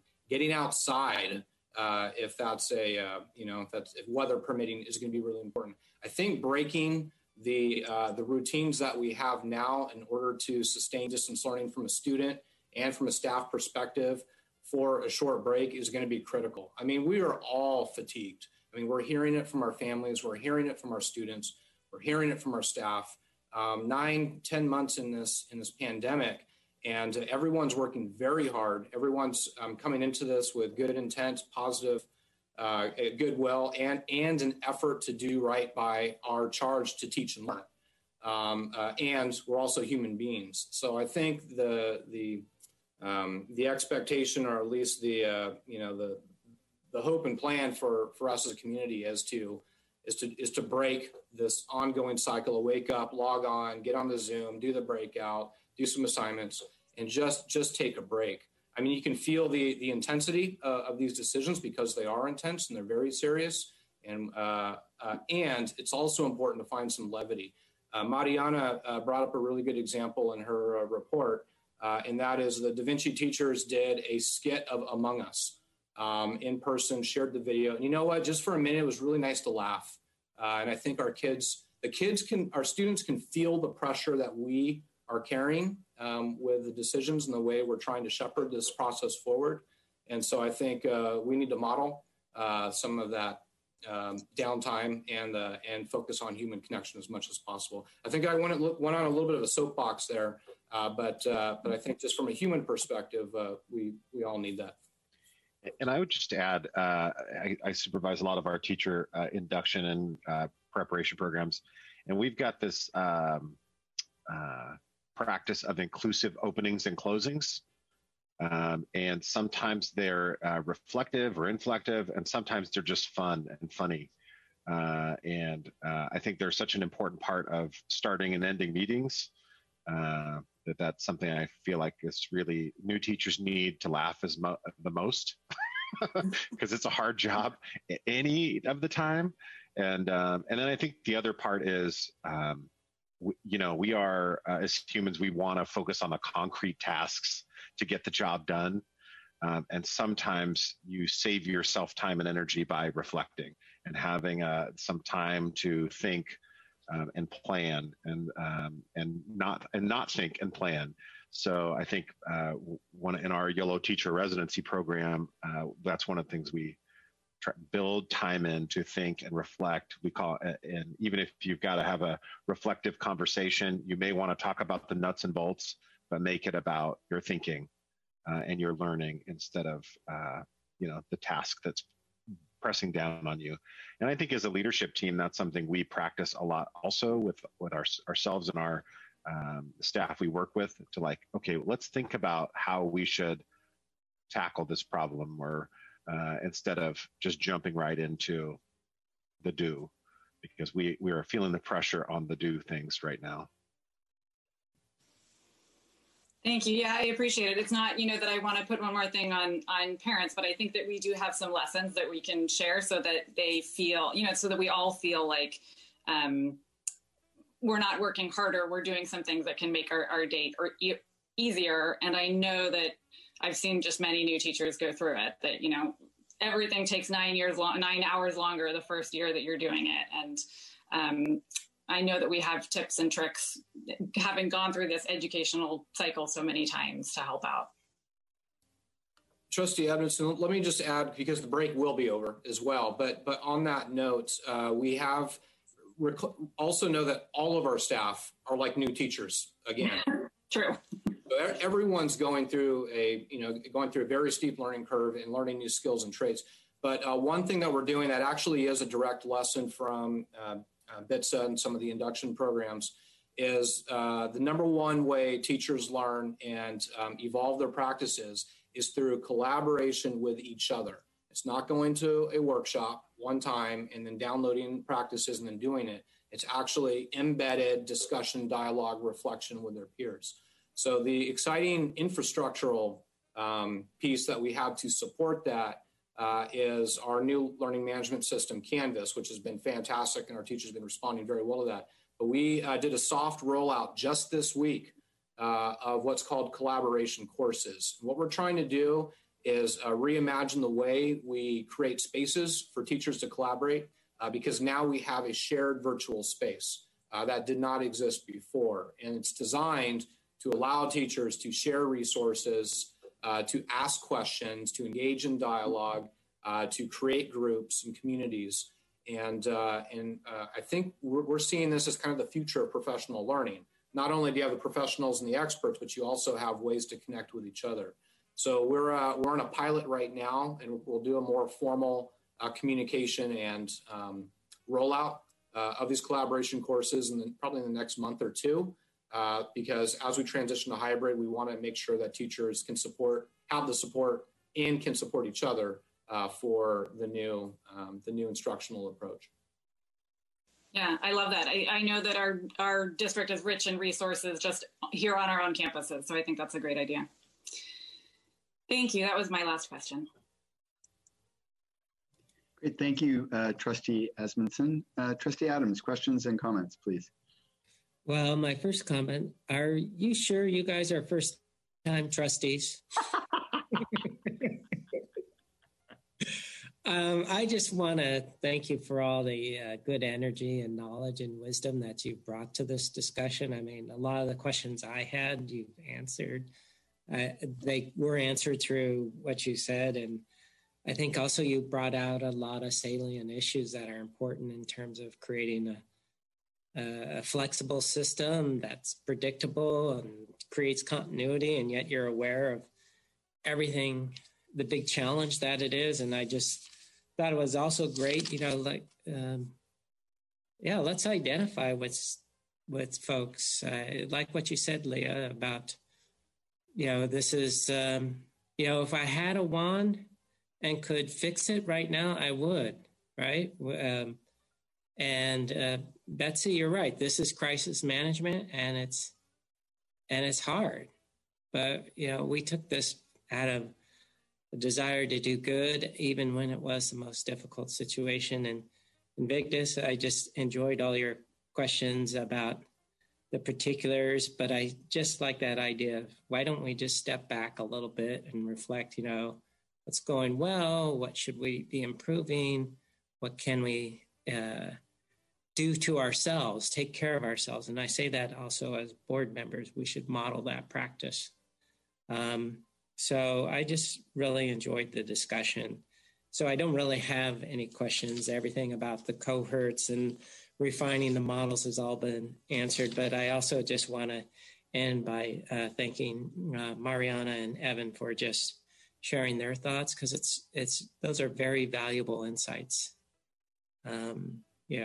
You speak for a lot of students, and it definitely influences our thinking. So I just, Joe, I want to thank you for just having them go first. And that's really all I have to say tonight. And one more thing, just Roddy and Matt and Laura and all those, and John, you guys all are maxed out at this point.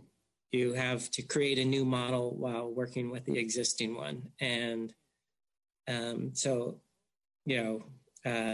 hope you do take some time off, do some self-care during the break.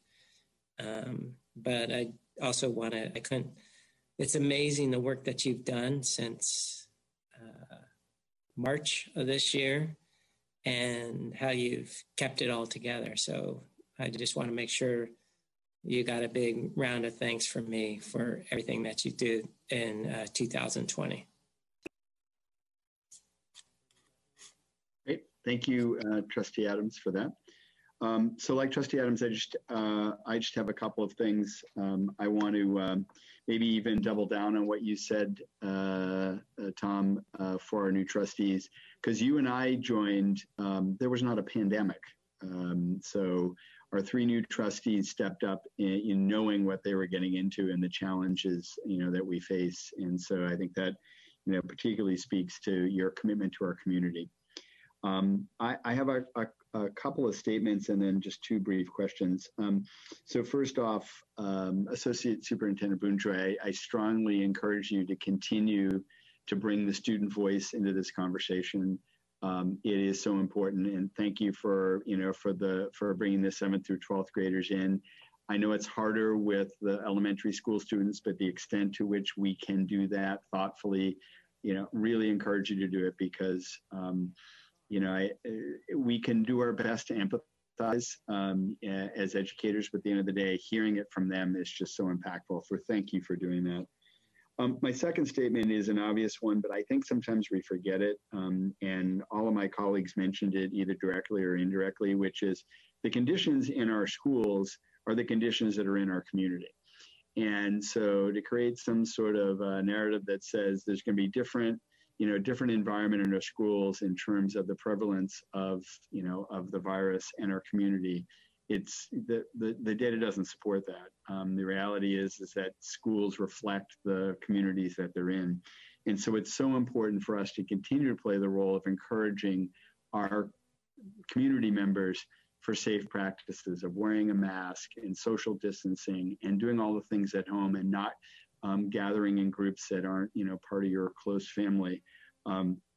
We need to continue to do that. We need to keep that commitment up. And, so I think that messaging, as we communicate with our families is important. It's not like you come into school and all of a sudden it's a safe zone, not reflective of where you live, the community you live in. I want to echo something that Trustee Dara said and push a little further on the importance of, of the social emotional well-being of our students and our staff, and recognizing a lot of the things that we're seeing happen every year. I'm not saying that COVID hasn't exacerbated them or changed them, but the children are growing up and are maturing and they have challenges. And so I want to make sure that, we're putting a lot of energy, and granted this presentation is on return to campus, that we're not walking away from making sure we're doing all we can to stay focused on the here and now and living in the moment of the social and emotional well-being of our students and staff in the current situation they're in. And again, I applaud that we're moving to the small cohorts, that we've got a vision and we're working, thoughtfully towards what I think will help so many students of being back once they can be back safely, but we're not there yet. And it really, the story of the students who committed suicide and, some of the stories we're reading of children that are really struggling with this, and knowing families, including my own, that have, struggles, not to that extent, but it's really important that we stay focused in the moment on protecting those students. And then one other thing I want to say about enough was already said about surveillance testing, other than say that for the love of Mike, the more we can get that in, the better off we are. If we can contain it, if we can understand it before it shows up on our canvas, that's fantastic. But I do also want those listening to recognize, because I've heard some folks say, well, we should just do what UC Davis is doing. And I think what UC Davis has done is great. Healthy Davis Together is awesome. But, for example, as an instructor, coming on campus, I'm required every time I come onto campus, every single day, to fill out a survey. And once a week, in fact, I go twice a week, but once a week, I'm required to take a test. And I'm required to be able to, to do my job. And so the reality is that requirement is, that's not likely something we're going to need to do. So we're all going to need to step up, and be willing to do that, and recognize there may be some people that aren't willing, and balance the challenge associated with that. Okay, so my one question is, as we look at, for example, what's happened in Germany, where they put so much effort into opening their schools, and now, unfortunately, they've had to close them, and just been reading some articles about some of the challenges that creating in their continuity of learning. Can we talk for a moment just about the two things, sort of an A and a B, and expanding on what Trustee Asmunsen asked about, how we handle people who change their mind, or how we handle a situation where we move forward to this and then we have to come back, or we start to move forward, we have a week in the red and we're making all those preparations and then we're back in the purple. Just help me understand that relative to continuity, because, the reality is that there is a real challenge with distance learning, but we've created a meter, right? We've created a flow. Many students are at least, kind of comfortable in that. What happens when that kind of breaks up and our plan has to change? Sure. As an initial frame, we have also used compatibility as one of our guiding principles. And part of our early thinking about the quarter system came from an equity stance, but was developed in mind that students and staff would have half the amount of exposure than they would in a traditional, model. And we also thought about how that would work as we move to hybrid and with light at the end of the tunnel, further in the year of full return to normal instruction. Okay. Doing our best forward thinking on that. So continuity and compatibility, there's some overlap, but they've gone hand in hand in our planning. Let me ask Roddy and Matt to speak, more specifically to some of the instructional or logistical considerations. Roddy, do you want to? Yeah, I can maybe start on the logistical side. So just practically speaking, the transition to a hybrid will be more challenging than once we're in a hybrid and a transition back to distance learning should we need to. And the primary reason for that is that you've got to have families make a selection decision and then make your staffing reality match that, that demand. And so that shuffling of students and staff is going to be a significant disruption to operations. When you move back into distance learning, should we need to, students would remain in that cohort and we would just transition the learning methodology to distance learning.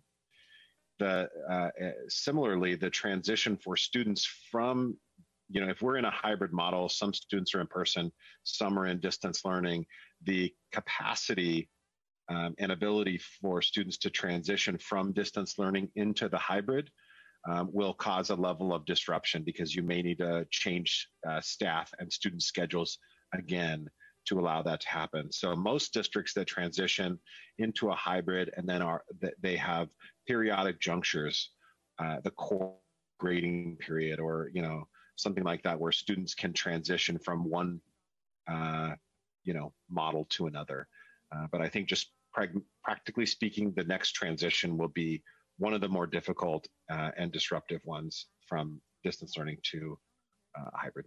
Sure, and I think parents appreciate and will obviously have to communicate this clearly that by, for example, selecting hybrid, it may be that you don't stay with the teacher you're currently with because that teacher may not be, may not be teaching in person for whatever reasons. Yeah, that's right.